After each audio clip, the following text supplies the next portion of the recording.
Is the CIA working with the cartels? Yeah. I mean, short answer is yes. They are. Yeah, man.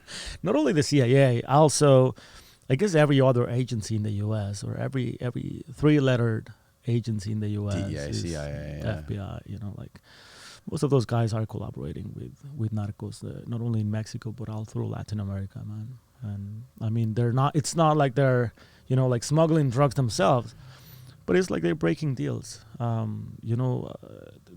narco, the drug traffickers in Mexico, the issue has gotten so big right now that it is easily, it's very easy to unstabilize a country through el narco, through violence, through drug trafficking, and all of that shit. And I know for a fact that some of these narcos, they don't even know they're being played by U.S. agencies to destabilize, the Mexican government or Mexican forces, So what specifically is the U.S.'s involvement with these cartels? Like, you told me to watch that documentary on Amazon Prime, I think it's called The Last Narc. The Last Narc.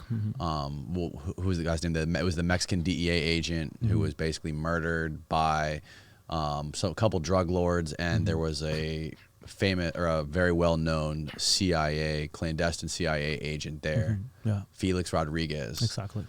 And they murdered this guy who worked for the DEA. What is their specific involvement, and what is in it? What is the incentive to work together? I think the involvement has a lot of layers. So one of the main layers is supplying aircrafts or legal entrance under the radar to drug into the U.S. I guess that's something that the U.S. has offered before. But there is a lot of collaboration out in the open. Talking about El Mayo, El Mayo Zambada, it's basically like the biggest narco now in Mexico. He has always been El Mayo. He started before El Chapo Guzman, and El Chapo Guzman was actually working under El Mayo Zambada. The thing is, like, he's too shadowy. No one really knows where he is. There's only one photo of him on the internet. Really? So no one has really, and that photo, it's like from the 80s or 90s, some shit like that. Dude must be old. So he's old now, and he's always been around. He has his people. I was personally at a party recently in Culiacan with his security people. He's basically his sicarios, his hitman group, and he's still in the mountains controlling the whole fucking business from Sinaloa. No one really knows where he is, how he looks right now. He's been too shadowy. But the thing is, 2 or 3 of his sons were arrested in the U.S. in different occasions, right? Like, so 2013, one of his sons was arrested in Nogales, and then another one in, I think, San Diego, something like that. And that family keeps dosing both governments. They're keeping out of trouble, like El Chapo, right? El Chapo got life sentence, and these 3 kids of him, knowingly by the U.S., that they were trafficking and working under the biggest organization in Latin America, which is the Sinaloa Cartel. They're breaking deals with everybody. So they're in the U.S. One of them, it's actually free to go back and forth Mexico as a legal permanent resident of the U.S. The other guy just got his sentence reduced, so I think he's going to go out next month from jail. And the other guy received, they changed his whole identity, and he got like legal status to stay in the U.S. with his family and everything, and no one really know where he is. And El Mayo's still free. So when you see that, there has to be some involvement, right? I mean, it's not like they hired super fucking great lawyers that they can, do whatever they want. It's because they're breaking deals with the U.S. Yeah, I have a really good friend who's actually a lawyer who has represented some big drug lords in, I don't think Mexico, but definitely Colombia.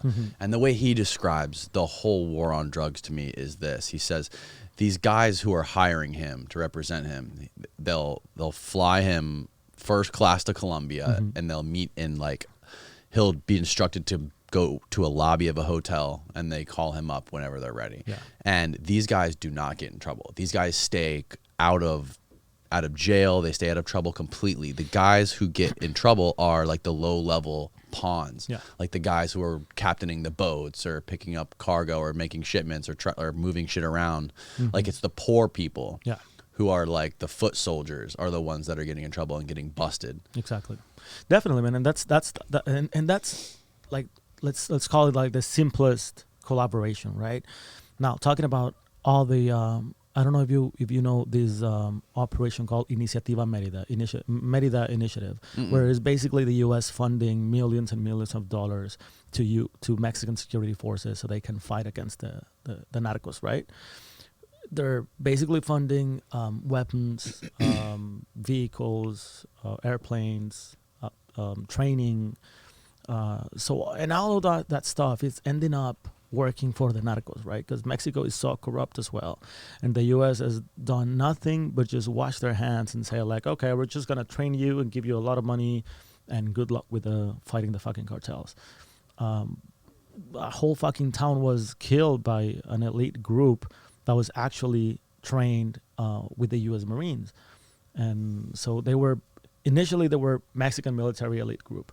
They got like the best training with the best of the best in the U.S., like from Navy SEALs and all that shit. Oh, so these guys actually were like born in Mexico, moved to the U.S. and were recruited by the Army or the Marines, and they were officially trained by both countries, right? Like, so Mexico said, like, okay, I need these people trained because they're like Mexican top elite military. Okay.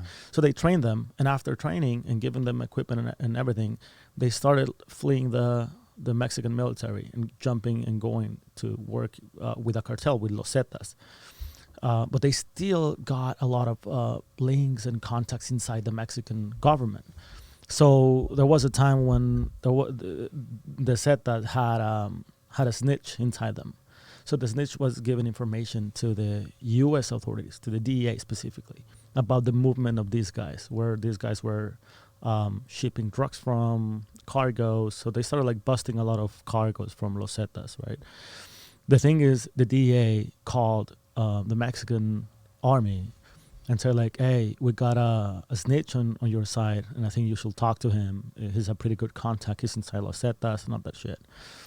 And of course, that group in the army leaked the information to Los Zetas, right? Because they were getting money. So they're like, hey guys, watch out! You got a snitch on your side, and I'm getting this information from the DEA directly.